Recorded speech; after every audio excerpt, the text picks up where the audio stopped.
गोवर्धन पूजा है। आज के ही दिन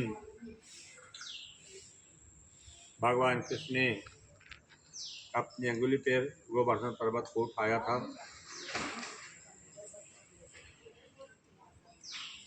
आज जो भी भक्त गोवर्धन महाराज की पूजा करते हैं, भक्ति मुक्ति धन धान पुत्र पौत्र आदि की प्राप्ति होती है।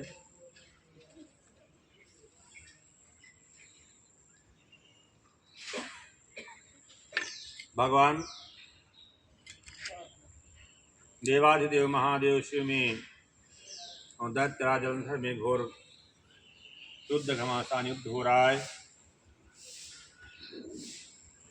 नारद जी ने कहा, हे राजन,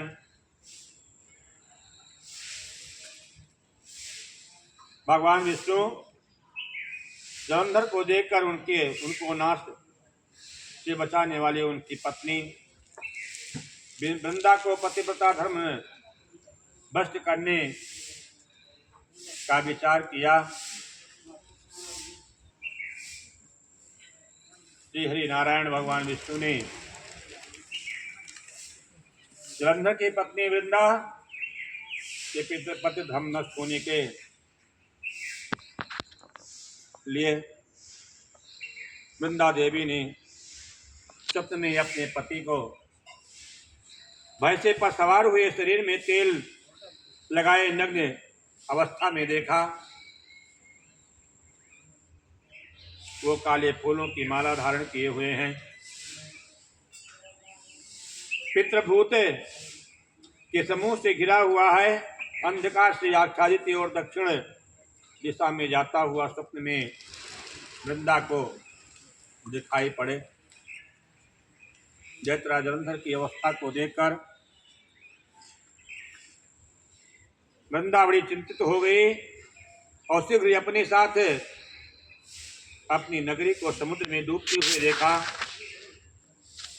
राजन, तब पतिव्रता स्त्री वृंदा नींद से उतरने के नींद खुलने के बाद उस दुस्वप्न का विचार करने लगे कि ऐसा कैसा स्वप्न है, भूले तथा अनेक छिद्रों से युक्त। भगवान सूर्य नारायण को उसने उठे हुए देखा। वो सब अनिष्ट समझ कर रोती हुई वो भयभीत हो गई। जब वो गोपुर प्रसाद में भी कहीं शांति नहीं मिली, तब वो सखियों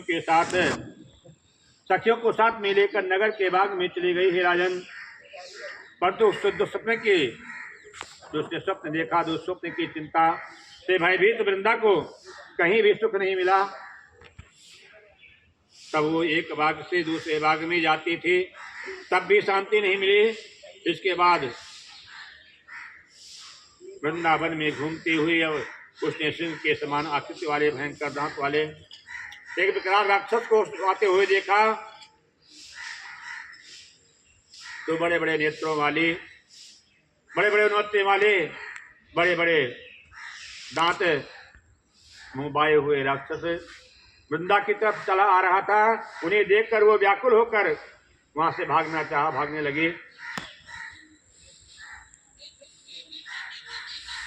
लगी। उसी समय अपने शिष्य के साथ एक मौन बैठे हुए शांत स्वरूप तपस्वी उसने मुनि को देखा।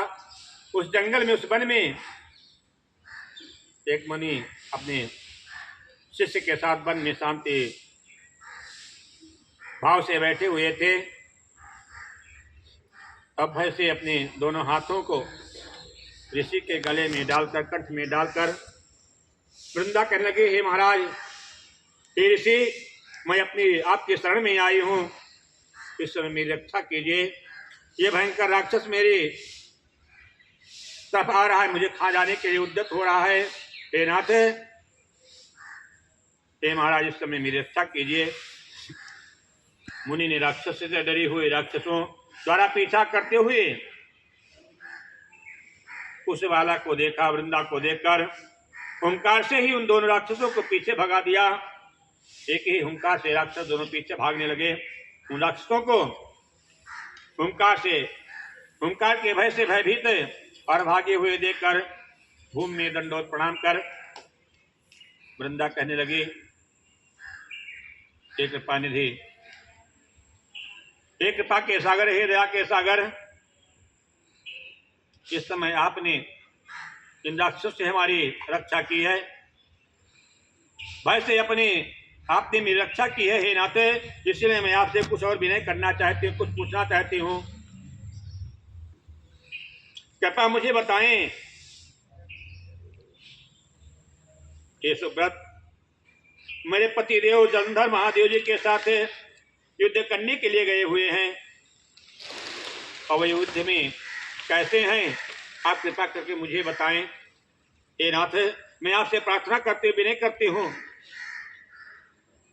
इस समय मेरे पति कैसे हैं। वृंदा की बात को सुनकर उसके वचन को सुनते ही मुनि ने कृपा दृष्टि से ऊपर को देखा। उस समय दो बंदर वहां पर आ पहुंचे और वो दोनों बंदर मुनि को प्रणाम करके मुनि के सम्मुख खड़े हो गए। मुनि से कहने लगे, हे नाथ, हे स्वामी, मुझे आज्ञा दे, मुझे क्या करना है। वो दोनों बंदर मुनि की आज्ञा को पाकर, उनके भृकुटी का संकेत पाकर आकाश मंडल में उड़ गए और क्षण भर में ही लौटकर मुनि के सामने आकर मुनि को प्रणाम किया। हे मुनिवर, आपके चरणों में सादर प्रणाम करते हैं। दोनों बंदरों के हाथ में उस समय मृत जलंधर के सिर का वो धड़ देखकर पति के विनाश के कारण दुख से मूर्छित होकर वृंदा रोने लगी, विलाप करने लगी। विलाप करते रोते हुए पृथ्वी पर गिर पड़ी। मुनि ने वृंदा के ऊपर कमंडल का जल छिड़क कर सचेत किया और फिर वृंदा बड़े दीन भाव से अपने पति के मस्तक से अपने मस्तक मिलाकर रोने लगी, विलाप करने लगी। हे स्वामी, हे नाथ, आप कहाँ चले गए, मुझे छोड़कर आप कहाँ गए। हे प्रभु, मैं अकेले में क्या करूंगी, इस प्रकार से आप मुझे छोड़ के नहीं जा सकते हैं। इस प्रकार से वृंदा अपने पति के सिर को लेकर के विलाप कर रही है। हे नाथ, अरे पहले आप मधुर आलाप से मुझे प्रसन्न रखते थे, परंतु आज आप मुझे निरपराधिनी को, दासी को क्यों छोड़ दे चले गए, क्यों नहीं बोलते। हे नाथ, अरे मुझसे बात तो करिए। आपने जिस भगवान विष्णु के सहित समस्त देवताओं को जीत लिया था, गंधर्वों को जीत लिया तथा तीनों लोकों के विजेता, हे नाथ, आप उन तपस्वी शिव के हाथों से आप कैसे मृत्यु को प्राप्त हो गए, आपकी मृत्यु कैसे हो गई। हे नाथ, हे स्वामी, आप उठिए। बार बार इस प्रकार से विलाप करते हुए वृंदा रोती हुई दैत्यराज जलंधर के सिर को अपनी गोदी में लिए हुए विलाप कर रही है। हे नाथ, इस प्रकार से विलाप करते हुए वृंदा मुनि से कहने लगी। वृंदा ने कहा, हे कृपा निधि, हे नाथ, हे स्वामी, हे कृपा की निधि, हे मुनिवर, मेरे प्रिय पति को आज जीवन दान दे दीजिए। हे मुनि, मेरा ये मत है, ये मेरा कहना है, आपसे मेरा अनुनय है, पर आपसे मेरा बार बार विनय करती हूँ, प्रार्थना कर रहे हैं। हे नाथ, आप मेरे पति को जीवन दान दीजिए, मेरे मृत पति के आप जीवन दाता बन जाइए। उसका ऐसा वचन सुनकर हंसते हुए मुनि ने कहा, मायावी भगवान विश्वनारायण ने कहा, ये तेरा पति महादेव जी के हाथों से युद्ध में मारा गया है, इसे कोई जिलाने में समर्थवान नहीं हो सकता है, इसे कोई भी जिला नहीं सकता है। हे देवी, हे वृंदा, लेकिन हम तुम्हारे ऊपर कृपा करके जीवन दान देते हैं, तुम्हारे पति को जीवन दान देते हैं। ये कहकर मुनि वहां से अंतर्धान हो गए। तब जलंधर जीवित हो वृंदा के को आलिंगन करने लगा, प्रेम पूर्वक उससे मुख को चुंबन करने लगा, उससे मधुर आलाप करने लगा। तब वृंदा भी अपने पति को देखकर बहुत ही प्रसन्न हुई। हे राजन, उसी वन में होते हुए उसी वन में जलंधर के साथ बहुत दिनों तक वृंदा ने रमण किया, विहार किया। एक समय सहवास के अंत में उसको ज्ञान हुआ कि भगवान विष्णु हैं, ये तो मेरे पति देवता जलंधर है नहीं, ये तो श्री हरिनारायण भगवान विष्णु हैं, जो मायावी रूप को धारण करके मेरे पतिव्रता धर्म को नष्ट कर रहे हैं। ये जानकर वृंदा फटकारती हुई, डांटती हुई, क्रोधित होकर वृंदा कहने लगी,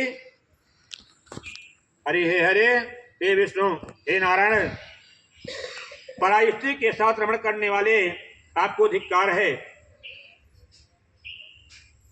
मैंने भली बात ये समझ लिया है कि आप ही मायावी तपस्वी थे,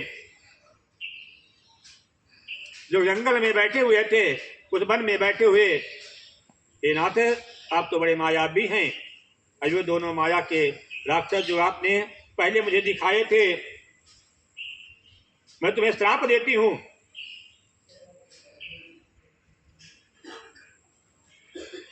दोनों राक्षस होकर तुम्हारी स्त्री का हरण करेंगे। हे हरि, स्वयं तुम भार्या के दुख से दुखी होकर वन मन में भटकते फिरोगे और तुम्हारी वही बंदर सहायता करेंगे। उन्हीं बंदरों का आप सहायता लोगे। हे नाथ, हे हरि, मैं तुम्हें श्राप देती हूं और सारा संसार के स्वामी होते हुए भी तुम वन वन में स्त्री के वियोग में घूमते फिरोगे।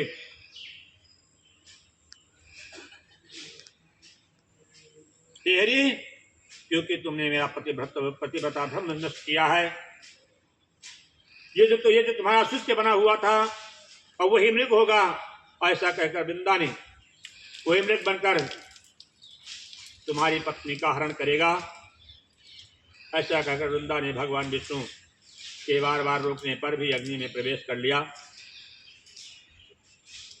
तब भगवान विष्णु बार बार वृंदा का ही स्मरण करते हुए और उसकी चिंता को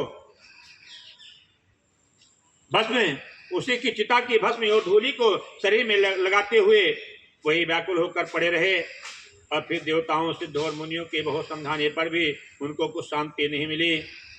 वृंदा के वियोग में भगवान विष्णु उसकी चिता के समीप ही बैठे रहे। उसकी चिता के समीप बैठे हुए वृंदा का ही उनके मन में विचार प्रेम भाव के कारण वृंदा को त्याग नहीं कर पाए। वृंदावन बिहारी लाल की।